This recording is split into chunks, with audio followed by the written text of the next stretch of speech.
दोस्तों, आप इजिप्ट के पिरामिड के बारे में तो जानते ही होंगे। आपको क्या लगता है कि इन पिरामिड्स को इजिप्ट के इतिहास में क्यों बनाया गया होगा? आई एम श्योर आप में से 90% लोगों का यही जवाब होगा कि उन पिरामिड्स को बनाए जाने का असली मकसद वहाँ के राजाओं के कब्र को सही सलामत उन पिरामिड के अंदर दफन करना होता था। आप कुछ हद तक सही भी हो, क्योंकि हमें बचपन से यही पढ़ाया गया है। लेकिन क्या आप बिलीव करोगे कि जिन पिरामिड्स को वहाँ के राजाओं के मकबरे के रूप में बनाया गया था, उन पिरामिड में आज तक एक भी कब्र या मम्मी होने का कोई सबूत नहीं मिला है? तो फिर सवाल यह आता है कि आखिर इन पिरामिड को बनाए जाने का मकसद क्या रहा होगा? क्या इन पिरामिड को केवल मकबरे के रूप में बनाए गए थे, या फिर इसका रहस्य किसी और बात से भी जुड़ा हो सकता है? और आखिर ओरायन कॉन्स्टेलेशन से इसका क्या संबंध था? दरअसल इजिप्ट में गीज़ा के कैरो शहर के पास 3 पिरामिड का एक समूह है, जिसमें से एक द ग्रेट पिरामिड है। अनुमान लगाया जाता है कि the great pyramid of Giza को साल 2560 बीसी में फेरो खुफू के द्वारा बनवाया गया था। इन तीनों पिरामिड में सबसे ऊंचा द ग्रेट पिरामिड है, जिसे पिरामिड ऑफ खुफू भी कहा जाता है। इससे छोटा pyramid the great pyramid of खाफरे है। दोस्तों, कहा जाता है कि इस पिरामिड को खुफू के बेटे खाफरे ने बनवाया था। तीसरा और सबसे छोटा द पिरामिड ऑफ मेनकोरे, इसके बारे में बताया जाता है कि इसे खाफरे के बेटे ने बनवाया था। इन तीनों पिरामिड के साथ ही यहाँ मौजूद है the great sphinx of Giza. ये मिथिकल क्रिएचर है। देखने में ऐसा लगता है कि जैसे ये तीनों पिरामिड्स की रखवाली करता हो। आखिर इन पिरामिड्स को बनाया क्यों जाता था? दरअसल दोस्तों, बात ये थी कि वहाँ के लोग आफ्टर लाइफ में बिलीव करते थे। उनका मानना था कि जब वहाँ के राजा की मृत्यु हो जाती है तो वह खुद मृत्यु का देवता बन जाता है।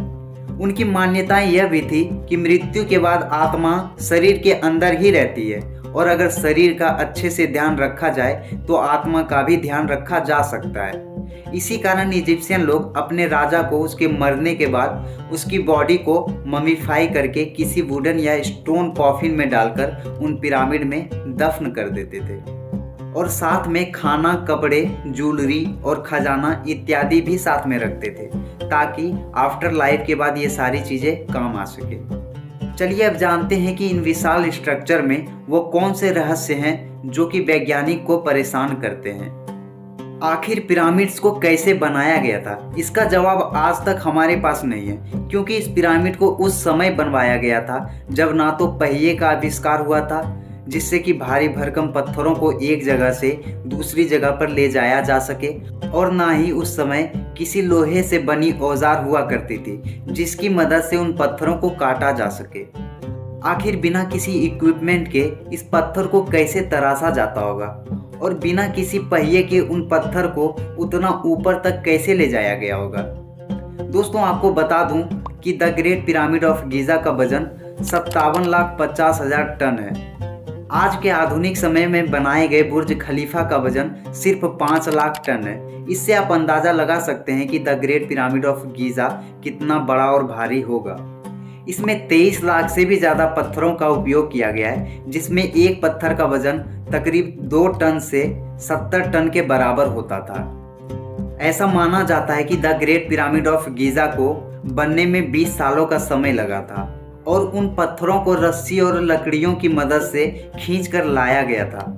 आश्चर्य की बात यह भी है कि इन पत्थरों को जहां से लाया गया था वो जगह पिरामिड से लगभग 1000 किलोमीटर की दूरी पर था।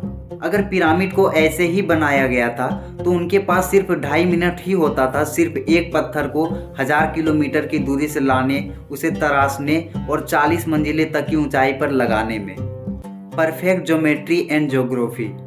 गाइस, आप इस ट्रायंगल को देखो, ये बिल्कुल पिरामिड के आकार का ही है। इसकी एक साइड स्फिंक्स के सिर से गुजरती है। अगर हम द ग्रेट पिरामिड के आधार की आउटलाइन बनाएं और उसको हल्का राइट साइड में खिसकाएं और पिरामिड के आधार के एक साइड में अलाइन करें और इस बॉक्स से एक सीधी रेखा इस क्रिएचर तक खींचे, वो भी इस स्फिंक्स के सिर से ही गुजरती है। और अगर हम द ग्रेट पिरामिड और इसके पास मौजूद दूसरे पिरामिड के सेंटर पॉइंट से गुजरने वाली एक सर्किल खींचे तो वो भी द स्फिंक्स के सिर से ही होकर गुजरती है। क्या यह सिर्फ एक कोइंसिडेंस है या उन इजिप्शियन ने यह जानबूझकर किया था? अगर आप वर्ल्ड का मैप लो और उसमें पृथ्वी का सेंटर निकालो तो आपको क्या लगता है कि वह क्या होगा? दोस्तों, यह एक इत्तेफाक है या सोची समझी प्लानिंग, ये तो मैं नहीं जानता, लेकिन अर्थ का सेंटर ठीक वही है जहां गीजा का द ग्रेट पिरामिड स्थित है। और इन इजिप्शियन ने यह तब करके दिखाया था जब कंपास और मैप का आविष्कार भी नहीं हुआ था। तो आखिर 4500 साल पहले उनको कैसे पता चला कि पृथ्वी का सेंटर कहाँ है? क्या उनकी टेक्नोलॉजी काफ़ी एडवांस थी या फिर किसी बाहरी सभ्यता का हाथ था द ग्रेट पिरामिड को बनवाने में? दोस्तों, आपकी जानकारी के लिए बता दूं कि ये स्ट्रक्चर शायद अब तक का एकमात्र स्ट्रक्चर है जिसके चारों एजेस अर्थ के चारों दिशाओं ईस्ट, वेस्ट, नॉर्थ और साउथ से एक्यूरेटली मैच करता है। हालांकि इसमें थोड़ा सा एरर है, वो भी 4500 सालों में अर्थ की टेक्टोनिक प्लेट की मूवमेंट की वजह से हुई है। साल 1989 में ओरायन कोरिलेशन नाम की एक थ्योरी पब्लिश की गई थी, जिसके अनुसार बताया गया है कि स्पेस में एक ओरायन बेल्ट मौजूद है जिसमें 3 तारे स्थित है। ओरायन कोरिलेशन थ्योरी के अनुसार गीजा में ये जो 3 पिरामिड हैं ठीक उसी तरह बनाए गए हैं जिस तरह ओरायन कॉन्स्टेलेशन में मौजूद यह 3 तारे हैं, और यह पिरामिड इन तारों से अलाइन करता है। और छोटे पिरामिड को रिप्रेजेंट करने वाले स्टार्स भी थोड़ा कम ग्लो करते हैं। ओरायन से इस टाइप के कनेक्शन होना इसलिए भी हैरान करती है क्योंकि प्राचीन मिस्रवासियों के एक भगवान थे ओसाइरस। उसका ये मानना था कि ओसाइरस जन्म और मृत्यु का देवता थे, जो कि मरने के बाद उनकी आत्मा को नया जन्म देते थे। उनका मानना था कि ओरायन बेल्ट में मौजूद ये तारे उनके भगवान का घर है। पर जो भी हो, लेकिन ये सब कोइंसिडेंस तो नहीं लगते। ऐसा लगता है कि इन पिरामिड को एक सोची समझी योजना के तहत बनवाई गई हो। ऐसा लगता है कि या तो 4500 साल पहले उनकी टेक्नोलॉजी काफ़ी एडवांस थी या तो किसी दूसरे ग्रहों की सभ्यता ने उनकी मदद की होगी।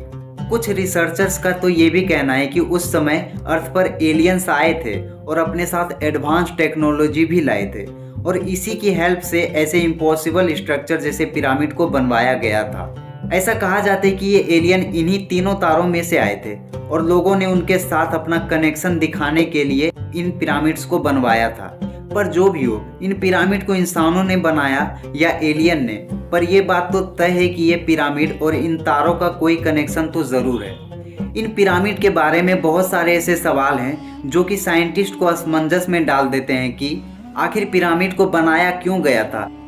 क्या ये मिस्रवासियों के राजाओं के मकबरे हैं? क्या इसमें उस समय खाने पीने की सामानों को रखा जाता था? क्या ये उस समय किसी साइंस एक्सपेरिमेंट का हिस्सा हुआ करता था या फिर किसी तरह के पावर हाउस थे? दोस्तों, ऐसे बहुत सारे सवाल हैं, लेकिन इनका कोई सटीक आंसर आज तक नहीं मिला। तो आज के लिए बस इतना ही। मिलते हैं नेक्स्ट वीडियो में, तब तक के लिए गुड बाय।